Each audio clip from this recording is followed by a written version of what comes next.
तब तक जब तक सुख भाग न नरकासम होगा, नहीं किसी को बहुत अधिक और नहीं किसी को कम होगा। ये दिनकर लिखते हैं।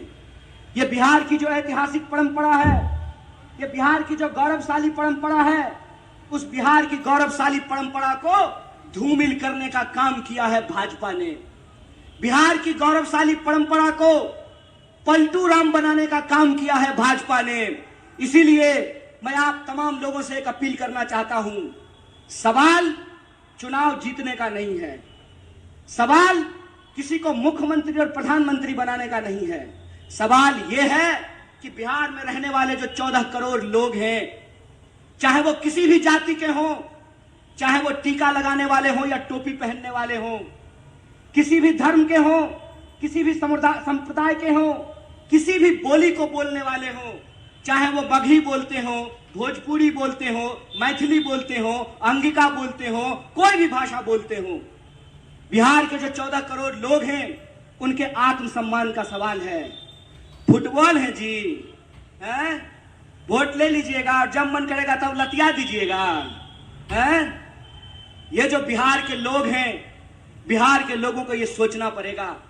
महज अपनी कुर्सी के लिए, महज अपनी राजनीति के लिए, महज अपने चुनावी गुणागणित के लिए बिहार के भविष्य को अंधकार में धकेला जा रहा है। इसीलिए मैं बिहार के नौजवानों से खास करके यह अपील करना चाहता हूं, दोस्त एक बात याद रखिएगा, यह लड़ाई किसी पार्टी को सत्ता में लाने की नहीं है।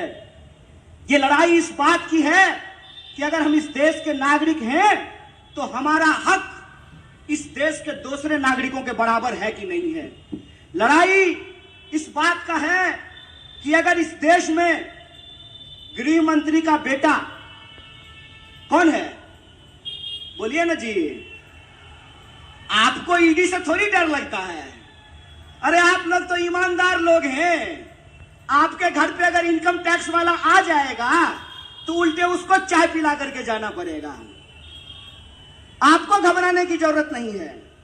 डरे वो, घबराए वो जो बेईमानी किए हो, जो ईमान से जीते हैं, उनको डरने और घबराने की जरूरत नहीं है। तो मेरा सवाल यह है कि इस देश में अगर गृह मंत्री का बेटा बीसीसीआई का सेक्रेटरी बन सकता है, इस देश में अगर एमपी लोग 5 साल के लिए बन सकते हैं, एमएलए 5 साल के लिए बन सकते हैं, नीतीश कुमार जी 5 साल में 3 बार मुख्यमंत्री बन सकते हैं, तो हमको भी नौकरी देनी पड़ेगी। बोलिए गलत बोल रहे हैं कि सही बोल रहे हैं? सही बोल रहे हैं ना?